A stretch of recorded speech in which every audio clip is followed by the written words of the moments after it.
What is up, everybody? Back with another list here, and today I'm going to be counting down my 10 favorite live albums in heavy metal. Super tough to do. I've got several I've been debating on for a while if I want to include or leave it in the honorable mentions, but finally got my list sorted, and as usual, I will give those honorable mentions at the end.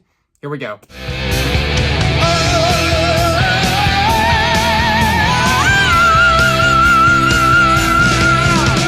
Starting off my list at number 10 is Unleashed in the East by Judas Priest.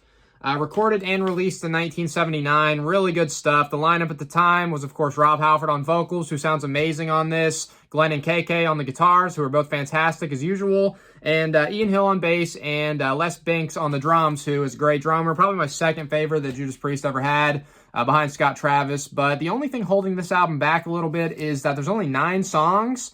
And that my 3 favorite Judas Priest albums had not come out yet. Defenders of the Faith, Screaming for Vengeance, and Painkiller. So I get nothing from those albums on this. But a lot of that 70s stuff is still fantastic. A lot of good songs here. Excited to Open It Up, which is the first song from Stained Class in 1978. Running Wild is awesome. Sinner, The Ripper, The Green Menalishi, and Diamonds and Rust are both covers. But Judas Priest absolutely freaking destroys it when they play those songs. Amazing stuff. Victim of Changes, Genocide, and Tyrant. So pretty strong track listing. They did add some extra bonus tracks a little later on, which were like Delivering the Goods and Hellbent for Leather. I don't know why those weren't included on this originally, because those would have been maybe the best 2 songs on this, maybe for sure top 5. But great stuff though, regardless. It is my number 10, Unleashed in the East, Judas Priest.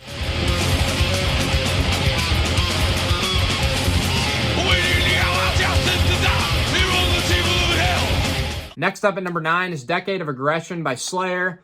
Awesome stuff here. Came out in 1991. There's 21 songs on it. The track listing was made up from 3 different concerts that they pulled songs from. One happened in like late 1990, the other 2 in 1991. The lineup at the time, of course, that great classic lineup: Dave Lombardo on the drums, Jeff Hanneman and Kerry King on guitar, and of course Tom Araya on bass and vocals. Everybody was on fire at that point. Looking at these songs, a ton of great stuff. Not going to read off all of it because there's 21 songs. But some standouts for me, I would say, are The Antichrist, South of Heaven, Altar of Sacrifice, Deadskin Mask is great, The Seasons in the Abyss title track, Mandatory Suicide, Die by the Sword, Black Magic, Spirit in Black, Hallowed Point is fantastic from Seasons in the Abyss, and to close out the album, they finished with Chemical Warfare, which is awesome.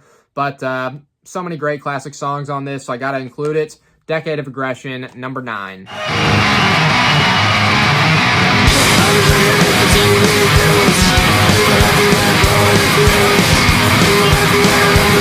Coming in at number 8 is Everything Louder Than Everyone Else by Motorhead. So with Motorhead, they've got a lot of really good live albums. Of course, the more popular pick for this would be No Sleep Till Hammersmith from the early 80s. Great classic iconic stuff, which I do like a lot. Just for me, I like this album a bit better because it does include a lot of that great classic stuff from the first handful of albums, but also a lot of really cool Motorhead material from the 90s, which I like a lot as well. The lineup is Phil Campbell on guitar, who's great, Mickey D on the drums, who I love, and of course Lemmy on bass and vocals. That might be my favorite Motorhead lineup, and there's 25 songs on this album. It's a double album. Looking at the track listing, it opens up with Iron Fist and Stay Clean, which are 2 great classic songs. Then it moves up to like the 90s stuff with like 4 90 songs in a row. You got On Your Feet or On Your Knees, Over Your Shoulder, Civil War, and Burner, which are all freaking amazing. Then it goes back to Metropolis from the Overkill album in 1979. Just keeps jumping around to all their stuff, which I love. And then it closes out with Overkill, or Ace of Spades, and then Overkill to finish it, which is great. So that's got to be on my list here. Everything Louder Than Everyone Else by Motorhead, number 8.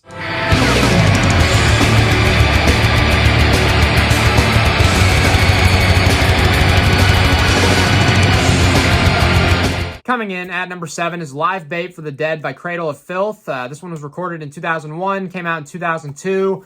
All their albums to this point were really good. I do really love these guys. The 3 album stretch they went on at this point, like leading up to this live album, got freaking Midian, Cruelty and the Beast, and Dusk in Her Embrace. Amazing stuff. The debut's great as well. There's a nice blend of songs from all their studio albums to that point on this album. Some standouts, I would say, for me are Lord Abortion, Cthulhu Dawn, Dusk in Her Embrace is awesome. The Principle of Evil Made Flesh, both those title tracks are great. Cruelty Brought the Orchids, and probably Her Ghost in the Fog, but top to bottom, all 13 tracks on this are great. Don't skip a track. The whole band was on fire. Danny Filth sounds amazing on vocals, in my opinion. Just great album here. Live Bait for the Dead, my number 7.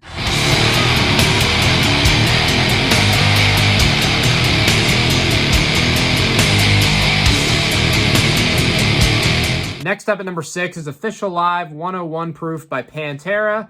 Came out in 1997. It was recorded on the Great Southern Trendkill tour between 96 and 97. There are 14 live songs plus 2 studio recordings that were new songs at the time that were put on the end of this. But of course, the band, you got Dimebag Darrell on guitar, one of my all-time favorites. Got the tattoo, of course.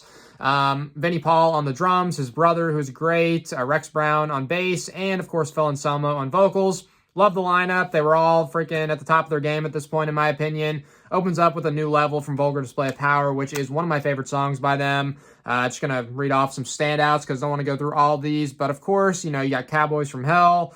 You got Effing Hostile, Cemetery Gates, I'm Broken, 5 Minutes Alone. Really top to bottom. This is a great track listing, great performance, great album. 101 Proof, my number 6.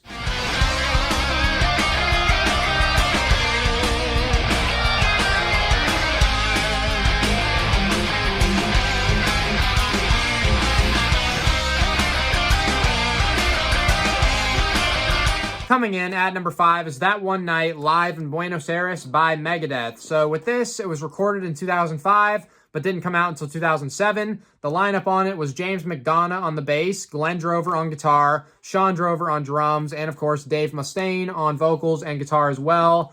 I'll be honest here, while this is great, I think that one of the biggest mistakes of Megadeth's career was not releasing a live album sooner. If they had recorded something from the Countdown to Extinction tour, then put it out in 93, it would have easily been a platinum album, would have been amazing, but this is still great. And they did have the Rude Awakening live album, which was their first. It came out in 2002.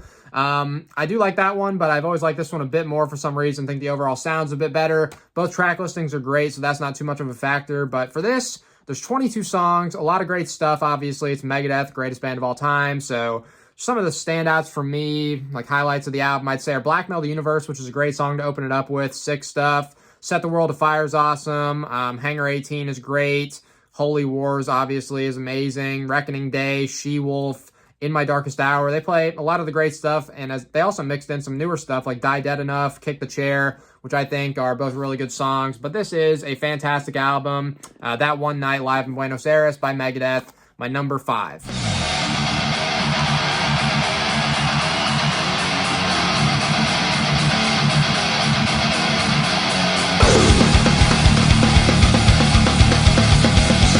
Coming in at number 4 is Double Live Annihilation by Annihilator. Killer stuff here. Has a certain power and aggression to it, which is awesome. The lineup at the time, you got Jeff Waters, of course, who's the sole constant original member of the band on lead guitar, who I think is one of the absolute best guitar players of all time. His riffs, his solos, his freaking melodies, all fantastic. The tone on this album is super awesome. The rest of the lineup, you got Joe Cumiu on vocals, who was on 2 albums of theirs. Carnival Diablos in 2001 and Waking the Fury in 2002, which is the album tour this was recorded on in 2002. It came out in 2003. The live album did. Rest of the lineup, you got Curran Murphy also on guitar, Randy Black on drums, who is a kind of well-known name. He's been in Primal Fear. He was in and out of Annihilator. He's currently in Destruction, so decently big name. And a guy named Russell Bergquist on the bass. But the track listing on this is fantastic. A lot of songs. It's a double album. Some of my favorites, which I like that they mixed in a lot of really classic stuff from the first 2 or 3 albums with a lot more modern stuff to that point. You got Murder to open up the album, which is great. Ultra Motion, The Box, Denied, The Blackest Day, King of the Kill, all great. And then on disc 2, we've got Set the World on Fire, which is fantastic. I Am in Command, Refresh the Demons, Sin Kill 1. Never Neverland, Alice in Hell, Shallow Grave is the final track, which is just okay. Could have ended on a better one, but Phantasmagoria they also played. So top to bottom, this freaking track listing for the most part is amazing. This album, fantastic. Don't really know why more people don't talk about it. It's kind of a shame. But right here, my number 4, Double Live Annihilation.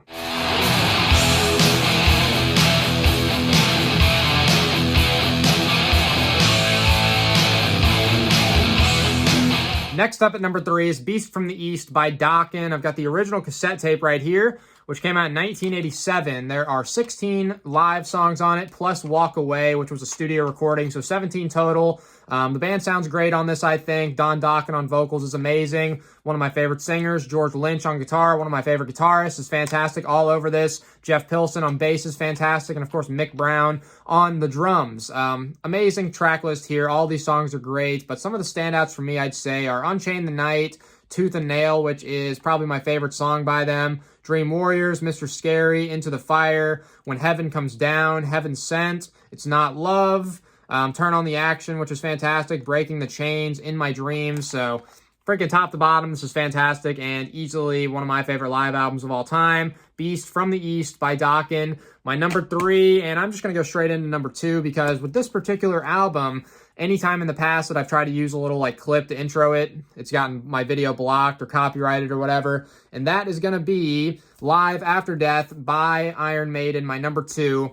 Fantastic stuff. Came out in 1985. A little bit of it was recorded in late 1984. Rest of it recorded in 85, of course, on the Power Slave tour. Top to bottom, dude, this is freaking a masterpiece of a live album. So many great songs, the lineup at the time, and a lot of these guys, all these guys are in the band right now. So got Bruce Dickinson on vocals, who is one of the best of all time. Adrian Smith and Dave Murray on guitar, fantastic duo. Nico McBrain on the drums, and of course, Steve Harris on bass. Amazing lineup that were all freaking on top of their game, obviously, at this point in 1985. The intro to this album is one of the best freaking intros of all time. Churchill's speech into Aces High gives you goosebumps almost every time. 2 Minutes to Midnight, The Trooper. Those first 3 tracks, amazing. The Trooper is my favorite song by them. Looking at the rest, we got Flight of Icarus, Rhyme of the Ancient Mariner, Power Slave, The Number of the Beast, Hallowed Be Thy Name, Run to the Hills, Iron Maiden, Running Free, really everything here. Wrathchild, 22 Acacia Avenue, Children of the Damned, Die With Your Boots On, and Phantom of the Opera. Didn't mention Revelations is also on here, but dude, that's a great track listing, great album, and it is my number 2. And before I get to number 1, I got some honorable mentions as usual. So looking at the stuff I had just below in the honorable mentions, I did say Rude Awakening earlier is great, and No Sleep Till Hammersmith, both pretty close to making it. Live by Fire by Enforcer is amazing. Deadly Lullabies by King Diamond, really close to making it. The Seventh Date of Blashirk by Immortal is awesome. As much as I like to rag on Metallica, they were a pretty good live band back in the day. Still pretty good live. I mean, Live Shit, Binge and Purge from 93, I think it came out. It's awesome. That, I don't know if it was actually released as like a album, but I know the video from like Seattle 89, that's great as well. What else I got here? Rock in Rio, another one by Iron Maiden is great. Another Lesson in Violence by Exodus is fantastic. And that's all I wrote down, but there are, of course, a lot more. But on to my number 1. What exactly is the meaning of this? Just pawns in your twisted game. And taking the number 1 spot is Alive in Athens by Iced Earth. Absolute powerhouse of an album here. It is a 3-disc album, so triple live album. A ton of great songs. The whole band was on fire. The performance is ridiculous. Matt Barlow on vocals was great. Who's my favorite singer they've had. Of course, John Schaefer on rhythm guitar. I've said multiple times in the past is my favorite rhythm guitarist of all time. So many great riffs all over this from him. The lead guitar player's name at this point was Larry Tarnowski, who destroyed it on this as well. And Brent Smedley on the drums. Also, James McDonough was doing bass on this, who I mentioned before as being the bass player on that one night live in Buenos Aires by Megadeth. So lineup top to bottom is great. Track listing on all this stuff is fantastic. Not going to run through 30-something songs, but some standouts for me, I would say, are A Question of Heaven, which is awesome. Burning Times, the first song on the first disc, is great. Vengeance is Mine, Pure Evil, Dante's Inferno, which is one of the best metal songs of all time, and it's super impressive to see. There's video of this as well, just how well they do that song live. It's like 16 minutes. Everything is perfect on it. The Dark Saga, Storm Rider, The Path I Choose, Stand Alone, Desert Rain, Violate, Diary. So all over this album, pretty much all the Iced Earth great classic songs all in here. This was recorded in 1999, 2 nights in Athens, Greece. Sold out crowds of over 2,000 people or something. So the crowd you can hear, and they're just going crazy, and it's got that great energy. The performances from everybody, as I said, top notch, and this has always been my favorite live album. So, or live metal album. It's really between this and like another hard rock album for what I would say is my favorite overall live album, which is Double Live Gonzo by Ted Nugent. But this one I think might edge that out. So, Iced Earth, Alive in Athens, my number 1 heavy metal live album of all time. And as usual, I'm sure I didn't get everything, but those were my 10 favorites. Give me your 10 favorites in the comments and let me know what you thought. Till next time, thank you guys so much for watching.